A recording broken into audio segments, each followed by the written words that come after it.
Everybody. You have to excuse my bad head.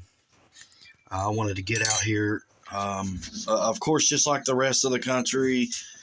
Well, I don't want to say like the rest, but it has been, bad weather central everywhere. Whether it's cold or you got 10 feet of snow or yada, yada, yada. So it's been a while since I've done a video. Like I said, got some new accessories for the Ranger.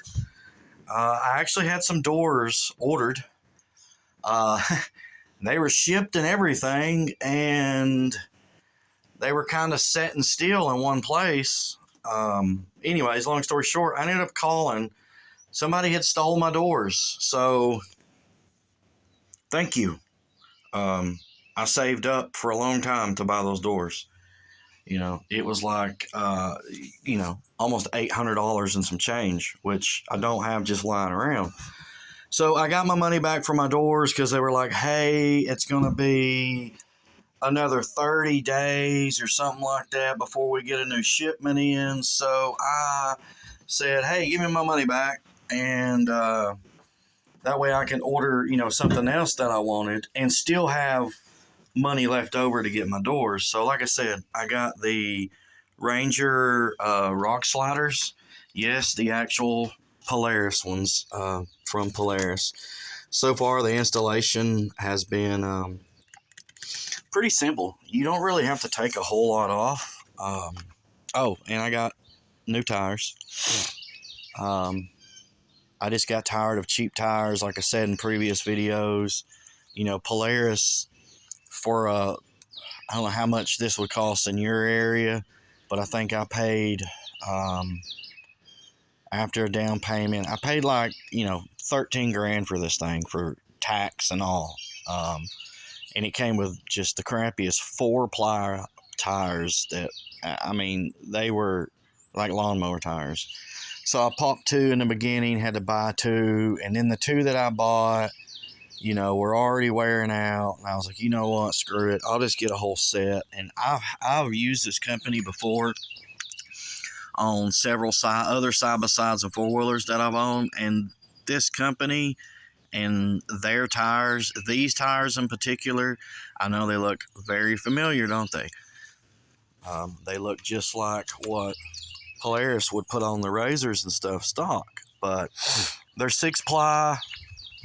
I think it was like $360 shipped and everything, shipped, tax, all that jazz. So yeah, old Blue got some shoes. Real quick, all you really have to do is take off this heat shield, mainly just to get to this bolt. That one over there, you can get out. It is fun because the intake is directly underneath it. I had to use a 13 millimeter ratcheting wrench and then use an adjustable wrench to break it loose because you can't fit a socket on there because there's no room in between the back of the cab and that. This one you can get off of the socket. That one over there, you can't.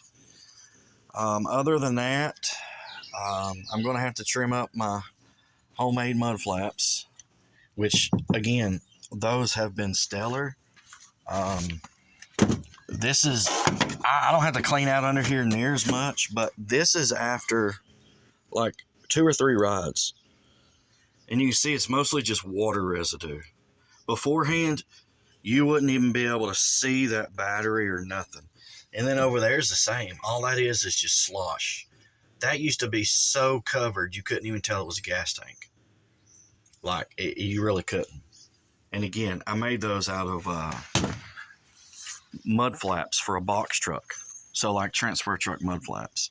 But I'm going to have to do some trimming because I got to get to this. Let me see if I can get you over here. This inner bar right here.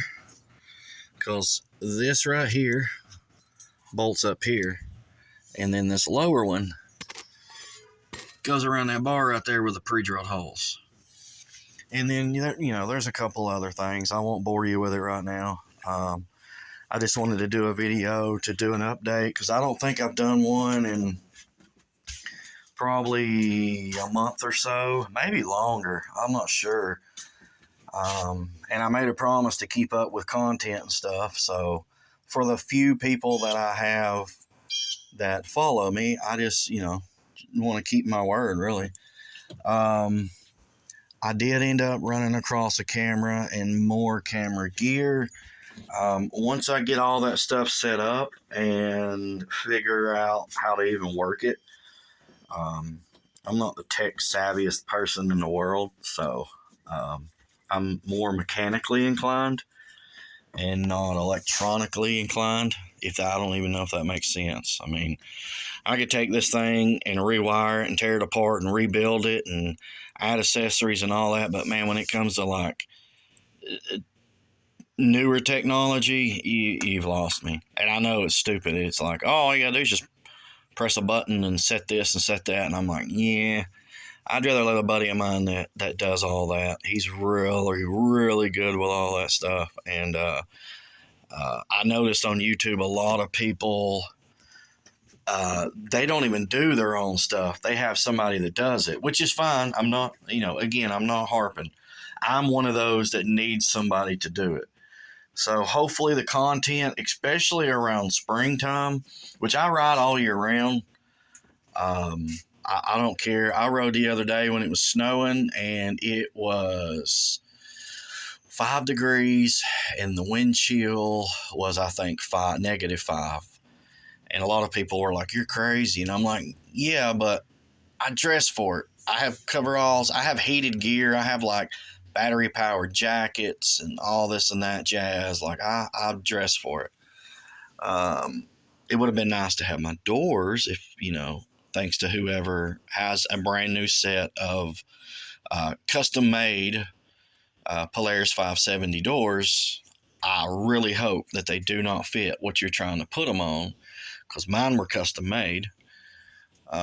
Anyways, so yeah, once I get these done, I'll give y'all a little snippet of what they look like afterwards. Did I absolutely need them? No, but I have hit a couple of times down here low, and I have scratched my plastic per se, but I do slide over a lot of stuff like trees. I'll bunny hop over them, and when I land right there in the center, I just don't want to bend. I like the plastic. I'm not too worried about. Hell, I can throw a heat gun on that and take a butter knife to it and just make it smooth again. Will it look pretty? No, but it won't be gouged. But my main thing is adding some extra support right here so we don't get any bends or creases upwards when it lands on something. And for rocks, I do a lot of tight turns, and it would be nice. I know it's not a tree kicker, but these do actually stick out.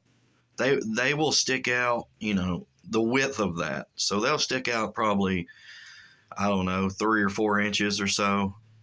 But it'll just be nice to have that extra stiffness and rigidness. And these bolt to the frame, so you know that they're not going anywhere. And they're pretty thick. I mean, I think they are. Some people will be like, oh, it needs to be an inch thick, or, like, get out of here, dude. I'm not rock bouncing. It's a mid-size Ranger. Like, I'm not majorly rock crawling with this thing. I'm doing a lot of trail riding and a lot of high-speed wood trails, so it'd just be nice to have those. And it'd be nice so, you don't get that cringe. Everybody gets that cringe when you hit something really hard and you're like, oh, I don't care who you are, you get the cringe. But when you got something like this under there and a full skid plate on top of it, it kind of takes that worry and doubt away, or that stopping and hopping out real quick and looking up under there to make sure something's not broke. We all do it. So I will cut this short and quit yammering, and I will get back to y'all.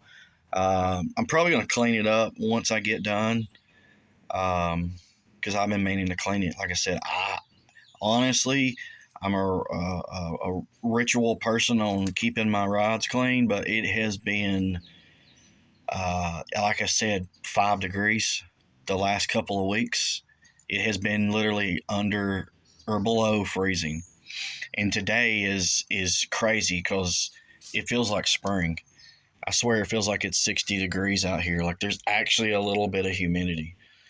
But I will get back to y'all here shortly. Thank you.